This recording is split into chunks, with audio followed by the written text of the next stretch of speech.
Para muhibbin rahimakumullah, Al-Hadithus Sabi'a Asyar, hadis yang ke-17 dari 40 hadis.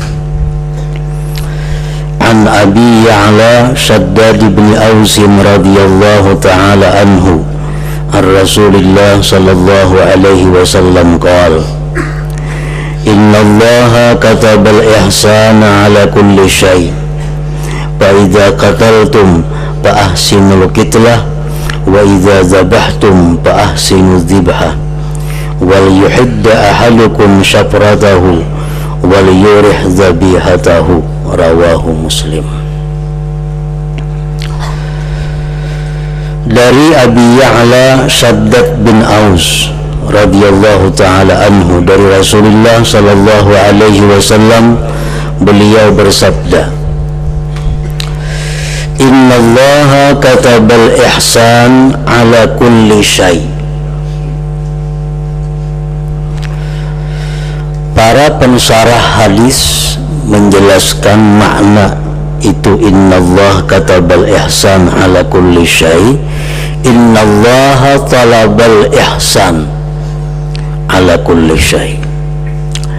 Sesungguhnya Allah menuntut kita untuk melakukan ihsan atas tiap-tiap sesuatu. Menuntut artinya bisa hukumnya wajib dan bisa hukumnya sunat. Ada hal-hal yang kita dituntut wajib melakukan ihsan, ada hal-hal yang kita dituntut sunat melakukan ihsan itu. Ala kulli syai', atas tiap-tiap sesuatu. Nah, para muhibbin rahimakumullah, ihsan itu artinya adalah berbuat baik sesuai dengan tuntunan syara. Jadi berbuat baik itu bukan menurut adat istiadat, bukan menurut perasaan kita, tetapi berbuat baik sesuai dengan tuntunan agama. Itu namanya adalah ihsan. Karena antara perasaan dengan adat istiadat dengan agama itu kada selalu sama, kadang-kadang berbeda. Sesuatu yang menurut agama itu adalah baik, kadang-kadang menurut perasaan kita belum tentu baik, menurut adat istiadat belum tentu baik, padahal agama menjelaskan itu adalah suatu kebaikan. Nah, oleh karena itu pengertian ihsan yang mana Allah menuntut kita untuk melakukannya tadi adalah berbuat baik atas segala sesuatu sesuai dengan tuntunan syariat atau tuntunan agama. Nah, para muhibbin rahimakumullah, Allah subhanahu wa ta'ala menuntut kita untuk berbuat baik atas tiap-tiap sesuatu. Nah, pengertian sesuatu itu sangat luas dan sangat umum.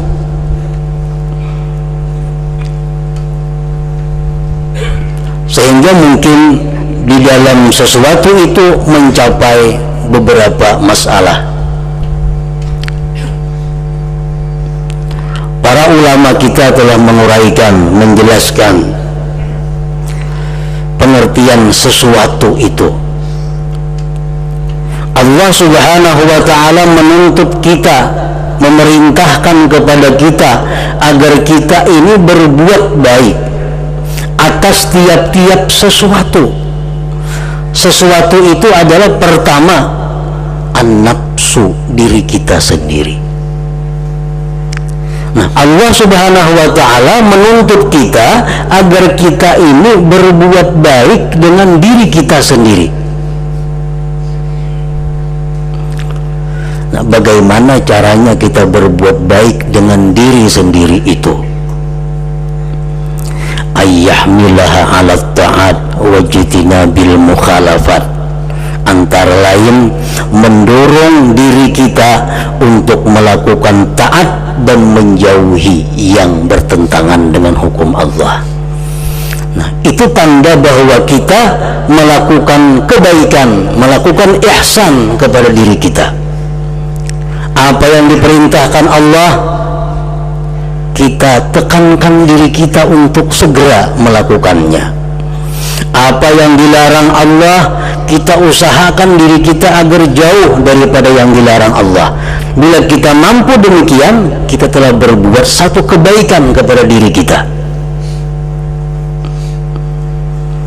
Nah, orang-orang yang melanggar hukum Allah, orang-orang yang lalai dengan perintah Allah, itu sebenarnya adalah tidak berbuat baik dengan dirinya sendiri, bahkan mencelakakan dirinya sendiri. Dan termasuk lagi berbuat baik dengan diri kita sendiri adalah wala yuti'aha fi kulli ma turid, dan kita tidak boleh mentaati akan diri kita pada tiap-tiap yang dia kehendaki. Kita ada punya nafsu. Imam Ghazali menjelaskan termasuk yang bisa memberikan gerak hati itu adalah nafsu.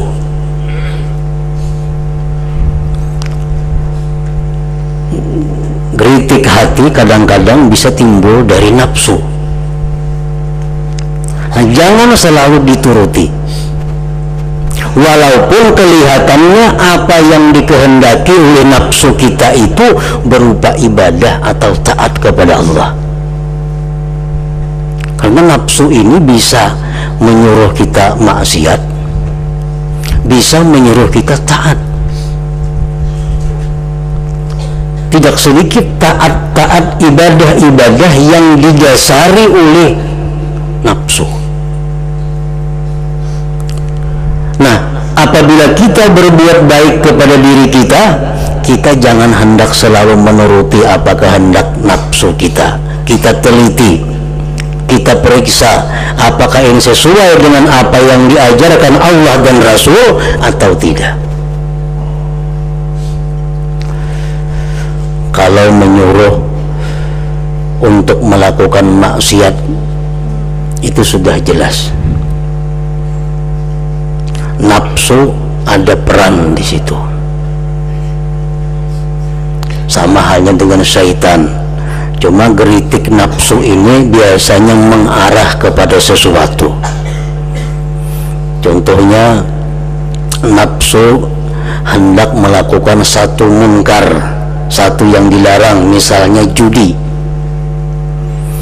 Nah, setiap hari, setiap saat kita didesaknya untuk judi atau untuk riba. Lain pada itu tidak ada. Selalu didorongnya hati kita untuk melakukan riba.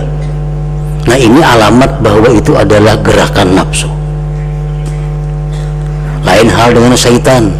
Nah, syaitan ini yang penting kita jatuh kepada maksiat, apapun bentuk maksiat itu. Nah, kita digudanya untuk riba, kalau kita kada mampan maksiat yang lain lagi, maksiat selalu menawarkan macam-macam maksiat, itu syaitan. Kalau nafsu biasanya mengarah kepada satu tujuan maksiat. Nah, nafsu bisa mengajak kita berbuat taat. Bagaimana tandanya perbuatan taat kita itu didasari nafsu atau ikhlas karena Allah? Kan mesti ibadah itu karena Allah, bukan karena nafsu.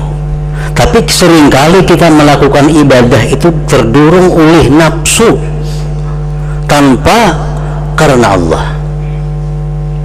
Tandanya adalah apabila kita melakukan ibadah-ibadah yang kurang afdal, padahal kita mampu melakukan ibadah yang lebih afdal. Nah, ini tanda bahwa itu adalah bagian nafsu. Kita bisa melakukan ibadah yang lebih afdal, tapi kita kada hendak dan kita gawe ibadah yang kurang afdal. Nah, di sini ada nafsu. Karena Karena kalau kita karena Allah, pasti mencari yang paling banyak pahala. Nah, kalau karena nafsu, kita mencari ibadah yang sesuai dengan nafsu kita. Kita ambil contohnya,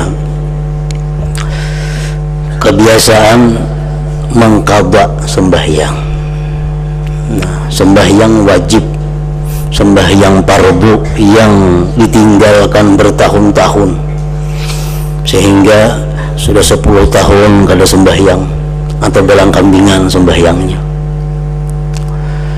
Nah, di situ kita dituntut yang paling utama adalah mengqadha sembahyang itu. Tetapi kadang-kadang kita ini ketujuh umpat sembahyang tarawih, ketujuh umpat sembahyang duha, ketujuh umpat sembahyang tahajud, padahal qadhaan kita masih banyak. Nah, bila mana kita meninggalkan sembahyang qadhaan itu, padahal itu lebih utama, tapi kita melaksanakan ibadah lain yang justru di bawah nilainya, itu menunjukkan nafsu dari kita, bukan dari Allah ibadah itu. Nah, bila sesuatu berasal dari nafsu, tentu tidak ada nilai di sisi Allah Subhanahu wa ta'ala. Orang qadhaan masih banyak lagi, sembahyang sunat lain, malah Allah menerima, kada mau. Tapi nafsu kita selalu ingin sembahyang sunat, padahal qadhaan hutang banyak. Nah, ini contoh lagi,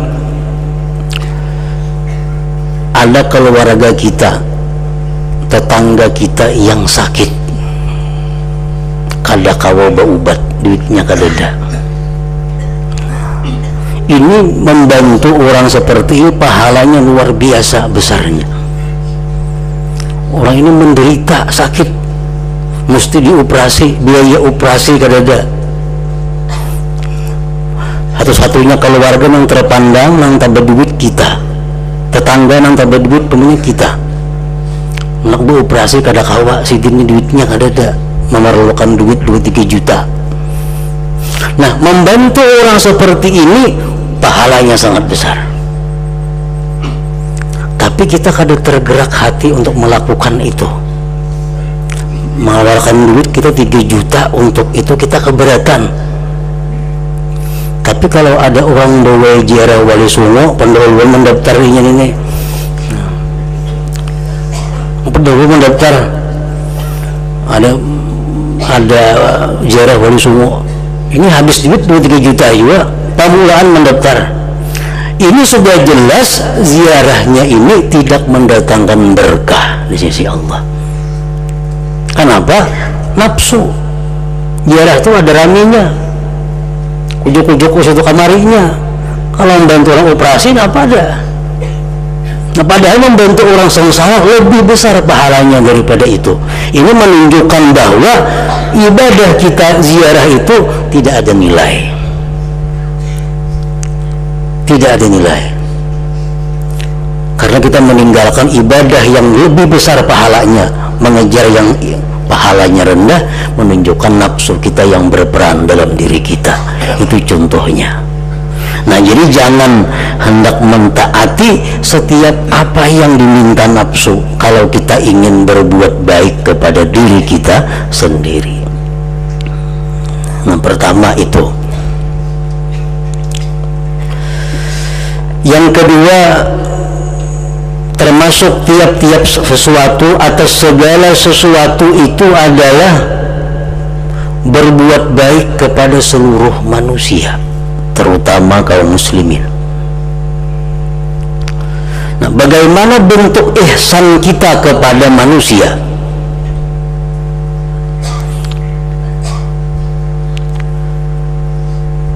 Para ulama pensyarah hadis ini menjelaskan, pertama, ayyan sahalahum, bahwa dia bermaksud baik bagi manusia itu. Dia berniat baik, berkehendak baik kepada manusia. Dia tidak ingin seorang jua pun manusia itu sengsara. Dia tidak ingin seorang jua pun daripada manusia itu celaka. Dia tidak ingin seorang jiwa pun dari manusia itu rugi. Dia tidak ingin seorang manusia jiwa pun kalah. Nah, ini bentuk ihsan kita kepada manusia, terutama kaum muslimin. Termasuk dalam ihsan kita kepada manusia, wa yas'ala lahumul hidayah wat taufiq wa yatasaddaqa an mautahum wa yad'u lahum bil maghfirati war rahmah. Termasuk ihsan kita kepada kaum muslimin, kita memintakan bagi mereka taufik dan hidayah, memintakan mereka itu ampunan, kita bersedekah kepada orang-orang yang mati dari kaum muslimin. Itu bagian daripada ihsan kita. Kita melaksanakan haul jama' khususan ila roh bulan bin bulan, summa kemudian ila arwah jami'il muslimin wal muslimat. Nah, itu ihsan ngarannya kepada mereka. Kita doakan mereka.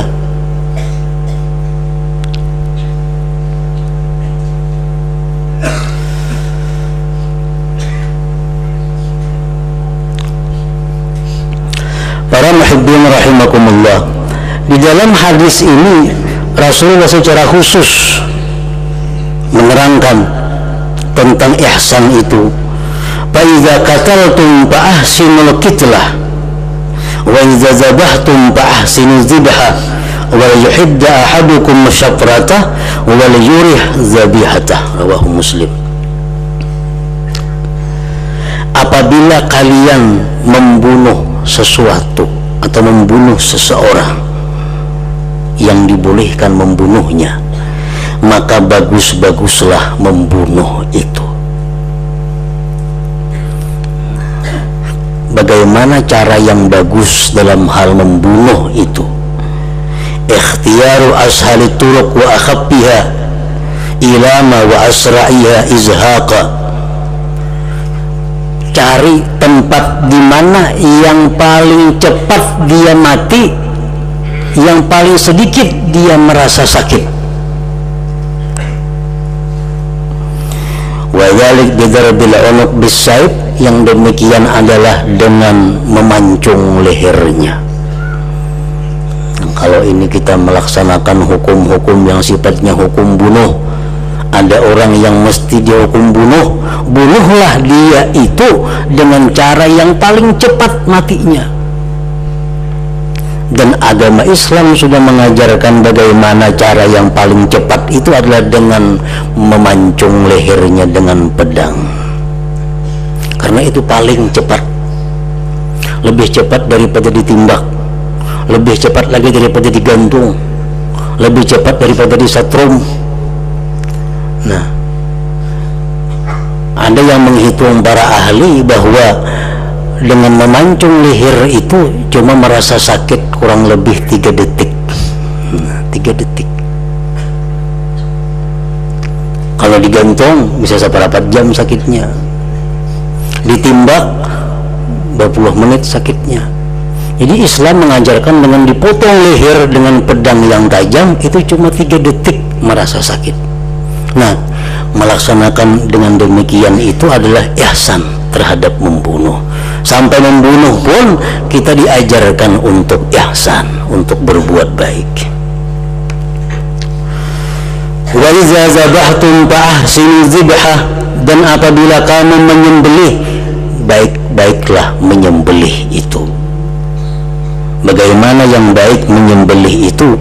Ayyakuna bisikinin madin, dengan pisau yang tajam. Wa ayyu'ajjila imraraha ala madbahil bahimah, dan bahwa dia segera melalukan pisau itu di lehernya. Wala yuhiddas sikin bihadratiha, dan tidak menajamkan pisau di hadapannya. Nak nyembelih kambing, nah mas lading di hadapannya, nah itu satu kejahatan. Nabi kita melihat seorang laki-laki waktu itu anak menyembelih kambing, maasah lading di hadapan kambing.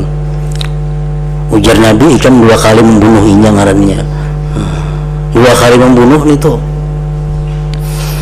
wala yuhiddas sikin di hadratiha, dan bahwa tidak menajamkan pisau di hadapan binatang itu, wala di hadrati ghairiha, dan tidak menyembelih di hadapan yang lainnya.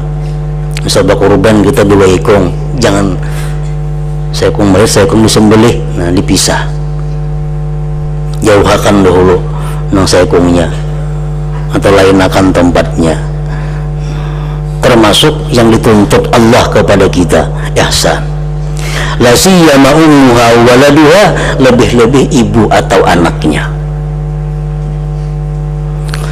Para muhibbin rahimakumullah, diriwayatkan bahwa Nabi Yakub alaihi salam dicoba oleh Allah dengan dipisahkan Nabi Yusuf, anak yang paling dicintainya, dipisahkan sekian tahun. Salah satu penyebabnya, para ulama mengatakan Nabi Yakub itu pernah menyembelih unta di hadapan anaknya.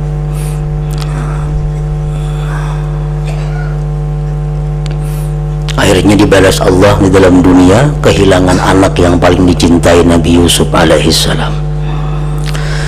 Para muhibbin rahimakumullah, orang-orang yang melakukan ihsan disebut muhsin kalau laki-laki, muhsinah kalau perempuan.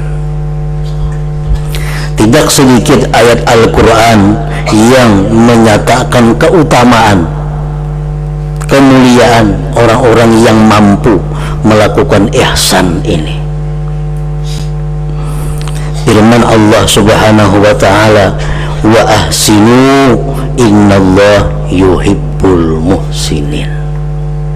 Ihsanlah kamu, lakukanlah ihsan, berbuat baik, terutama kepada diri kita sendiri.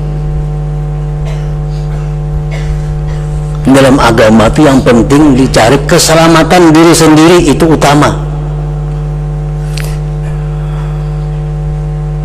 Ibadah diutamakan diri sendiri. Untuk pendekatan kepada Allah yang paling utama diri sendiri. Contohnya berfitrah, umpamanya di rumah ada 5 yang dipitrahi, beresnya cuma cukup untuk seekor. Siapa yang dipitrahi? Ya seorang dulu. Yang lain udah tahu urusannya. Ini urusan ibadah. Al-isar bil urab makruhun, mengutamakan orang lain dengan ibadah itu dimakruhkan. Umpamanya sab di muka ada kosong, datang kita berdua, jangan menyuruh kawan, makruh kita. Kalau perlu berdahuluan, jangan bertunjulan memenuhi sab, menuruh ikum saya ada boleh itu. Karena ini ibadah, mengutamakan orang lain dalam ibadah itu dicela. Kalau urusan dunia mengutamakan orang lain itu mulia. Nah, wa ahsinu, berbuat baiklah kamu, innallaha yuhibbul muhsinin, Allah mencintai orang yang berbuat baik. Bila Allah mencintai, nah, maka orang tersebut tidak akan ada punya dosa. Selalu dihapus Allah dosanya, kesalahannya. Amal ibadah selalu diterima Allah, karena Allah sudah ada cinta kepada orang itu. Nah, innallaha yuhibbul muhsinin. Dalam Al-Quran lagi Allah menyatakan inna rahmatullah qaribun minal muhsinin, bahwa rahmat Allah itu dekat dengan orang-orang yang muhsinin, dengan orang-orang yang berbuat baik. Kasih sayang Allah, rahmat Allah itu berputar-putar di sekeliling orang yang melakukan ihsan tadi. Dan yang lebih kuat lagi firman Allah, wa innallah lama'al muhsinin, sungguh bahwa Allah itu bersama orang muhsinin. Allah bersama dengan orang yang berbuat ihsan. Kalau sudah Allah bersama ini manusia, bersama ini orang ini kadang akan menemui kesusahan, kadang akan menemui kesulitan, kesengsaraan, baik dunia apalagi akhirat, karena dia bersama dengan orang yang maha mulia, maha kaya, maha segala-galanya. Innallah lama'al muhsinin. Firman Allah lagi di dalam Al-Quran, fa innallaha la yudhi'u ajral muhsinin. Allah tidak akan menyia-nyiakan pahala orang yang muhsin itu. Orang yang berbuat baik itu sekecil apapun pahalanya Allah akan pelihara, tidak akan Allah sia-siakan. Lahum ma yasha'una 'inda rabbihim dzalika jazaa'ul muhsinin. Bagi mereka itu apa yang mereka mau di sisi Tuhan, apa yang mereka hendak, apa yang mereka inginkan diberikan oleh Allah Subhanahu wa ta'ala. Syaratnya kita melakukan ihsan, kita mesti jadi orang termasuk muhsinin yang melakukan kebaikan-kebaikan terutama kepada diri kita sendiri. Nah, para muhibbin rahimakumullah, selanjutnya hadis yang ke-18 ila hadratin Nabi sallallahu alaihi wasallam. Al-Fatihah.